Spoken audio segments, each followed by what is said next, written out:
અત્યારે આપણે નાસિકથી નીકળી ગયા છીએ અને જઈ રહ્યા છીએ હરિશ્ચંદ્ર ઘાટ. આ છે મુંબઈ એક્સપ્રેસ હાઈવે. સવારમાં આપણી ગાડી ખોટકાણીથી થોડીક, તો પછી આપણે વિડીયો ન બનાવી ગયા જે નાસિકથી નીકળ્યા અને તૈયાર થઈને. તો હવે આપણે જઈશું હરિશ્ચંદ્ર ઘાટ. આગો છે અને આ છે રસ્તાનો નજારો જે તમે જોઈ રહ્યા છો.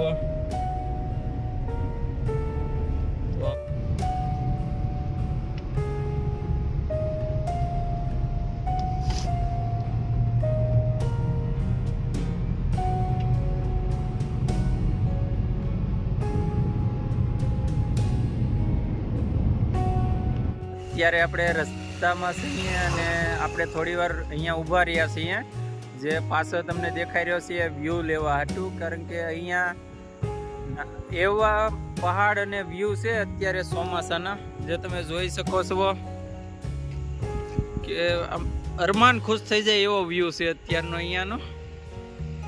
એકદમ લીલીછમ હરિયાળી પહાડ.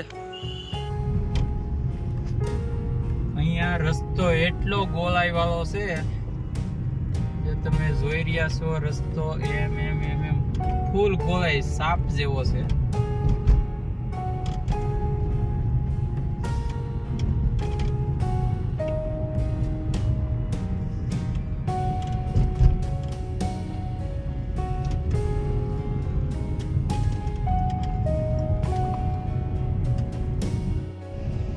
આ છે હરિશ્ચંદ્ર ઘાટનો નજારો,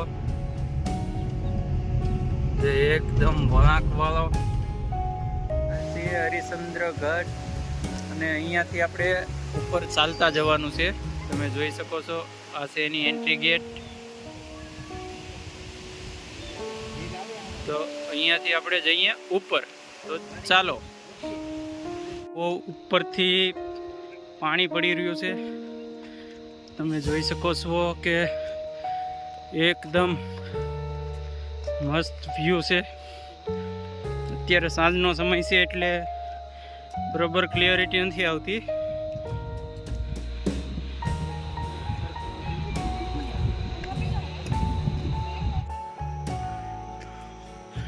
આ રસ્તો બહુ ઊંચાઈ વાળો છે. અહીંયા ચડવામાં સાસ ફૂલવા મળી છે.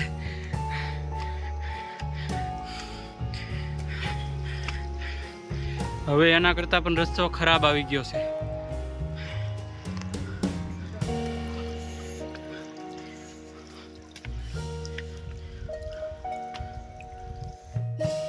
અહીંયા ઉપર જવાય એવો રસ્તો નહોતો, તો અહીંયા સીડીઓ મૂકવામાં આવી છે, જેને ચડીને ઉપર જવાય એ રીતની ગોઠવણી કરવામાં આવેલી છે. અત્યારે અહીંયા વરસાદ પણ ચાલુ થઈ ગયો છે.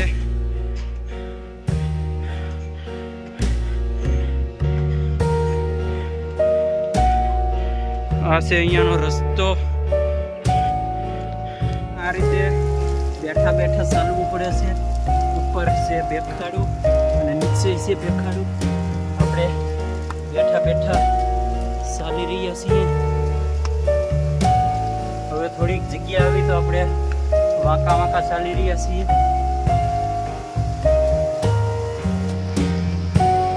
અહીંયા ઉપરથી પાણી પડી રહ્યું છે અને આપણે ત્યાં નીચે ચાલતા જવાનું છે. અત્યારે આપણી ઉપર પણ પાણી પડી રહ્યું છે અને એમાં જ આપણે ચાલતા જઈ રહ્યા છીએ. આ રીલના ચક્કરમાં કોઈએ અહીંયા આવવું નહીં. તમારામાં હાલવાની અને એડવેન્ચર કરવાની કંઈક દિલથી હોય તો જ અહીંયા આવવું.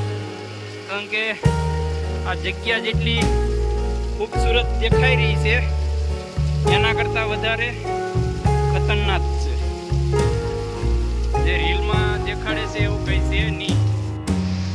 અહીંયા ઉપરથી એક જોરદાર ઝરણું વહી રહ્યું છે.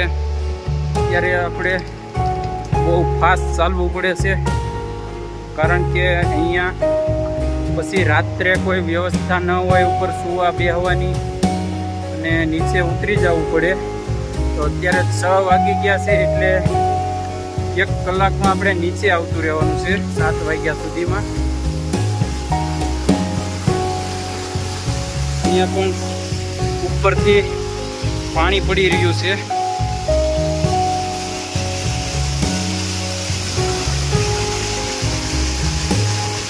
અને અહીંયા આ રસ્તો છે, જે અહીંયાથી ને આપણે ચાલતા જવાનું છે.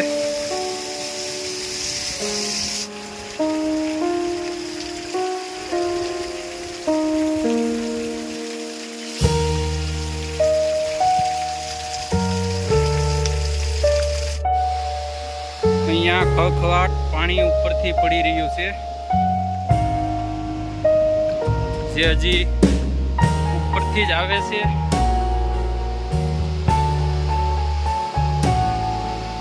અને અહીંયાથી એમ નીચે પડે છે.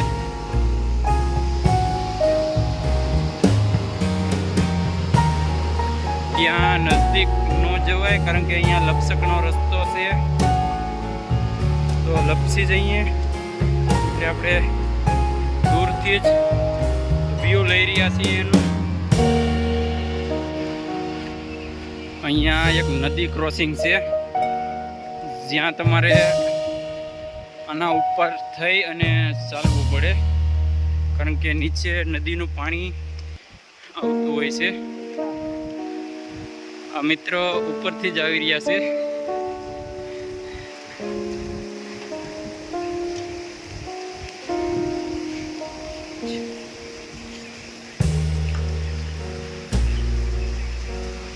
આપણે હાલવામાં થોડીક વધારે સ્પીડ રાખવી પડે છે, કારણ કે અહીંયા રાત્રે રોકાણ કરવા નથી દેતા. તો 7 વાગ્યા પહેલાં આપણે ઉપરથી નીચે ઉતરી જવાનું હોય છે. તો હજી તો આપણે ઉપર ચડી રહ્યા છીએ, તો જેટલું બને એટલું ફાસ્ટ ચાલીએ અને ઉપર ચડીએ, જેથી પાછા 7 વાગ્યા આજુબાજુ નીચે ઉતરી શકીએ. અહીંયાનો રસ્તો બહુ ખતરનાક છે. આ છે વિષ્ણુભાઈ, જે અહીંયા પણ કરસલા પકડવાનું મૂકતા નથી. તમે જોઈ શકો છો, જ્યાં જોઈ જાય ત્યાં કરસલા પકડી રહ્યા છે. અને અહીંયા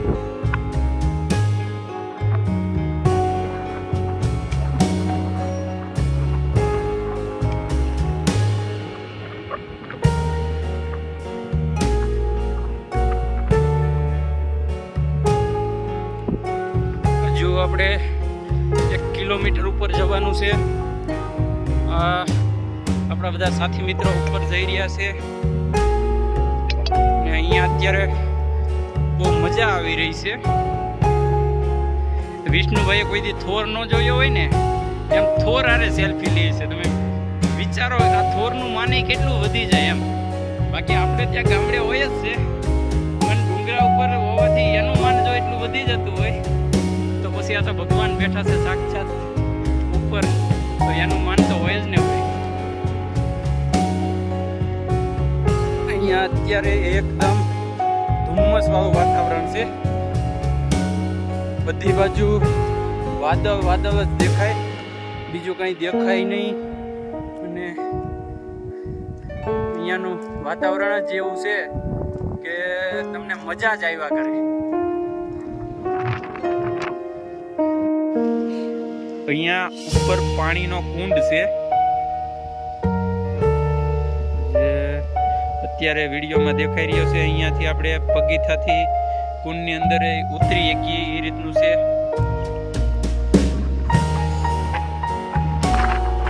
ઉપર આવી ગુફાઓ છે નાની નાની, પણ અત્યારે મોસમ ખરાબ હોવાના કારણે સરખો વ્યૂ નથી આવતું. તો અત્યારે આપણે ઉપર પહોંચી ગયા છીએ મંદિરે. ત્યારે આંચ પડવાની છે અને ધુમ્મસ છે, એના કારણે કંઈ દેખાઈ નથી રહ્યું. બાકી મંદિર એકદમ સુંદર. અને તો અત્યારે હું તમને મંદિર બતાવવાની કોશિશ કરું. આ છે મંદિર, જ્યાં આપણે નીચે ઉતરીને જવું પડે છે. આ આખું કાળા પથ્થરમાંથી બનેલું મંદિર છે, જે બહુ જૂના સમયનું છે. અહીંયા બીજા મિત્રો પણ આવેલા છે, જે દર્શન કરી રહ્યા છે, ફોટો પાડી રહ્યા છે. અહીંયા આ બહારના ભાગમાં ગણપતિ દાદાનું મંદિર છે, અને અંદર છે ભોળાનાથનું મંદિર. અને અહીંયા બાજુમાં આવી નાની મોટી બહુ બધી ગુફાઓ આવેલી છે, જે હું તમને અત્યારે બતાવી રહ્યો છું. ગુફાઓ ઉપરથી પાણી પડી રહ્યું છે નીચે. તો આ છે ભોળાનાથનું મંદિર, અને આ છે ભોળાનાથનું શિવલિંગ. અહીંયા બાજુમાં ત્રિશૂળ છે અને શિવલિંગ છે. તો ચાલો આપણે ભોળાનાથના દર્શન કરી લઈએ. અત્યારે આપણે પહોંચી ગયા છીએ જ્યાં ગુફાની અંદર શિવલિંગ છે, ને પેલા 4 પિલર છે, જેમાંથી 3 પિલર તૂટી ગયા છે અને હજી 1 પિલર બાકી છે. જે કહેવામાં આવે છે કે ચાલો ચોથો પિલર તૂટશે ત્યારે કળિયુગનો અંત આવશે.